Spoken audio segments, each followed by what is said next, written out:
Hey, I'm going to show you really quickly how to make sure that what is under your icon is what you want people to see when they look at your name and everything like that. If you hover over your little human head, it'll tell you that's how people see you when they see your name printed somewhere. So if I see my name, it says that what I do for business and all that. So how do you do that? You go to your profile selection here in the third tab. You click your edit profile.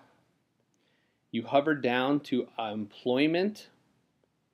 And whatever your most current employment it is, you have the name of the business, and then where I've done it is I've hacked that. So where it says name of the business, everything in this first piece is what is being pulled into that section.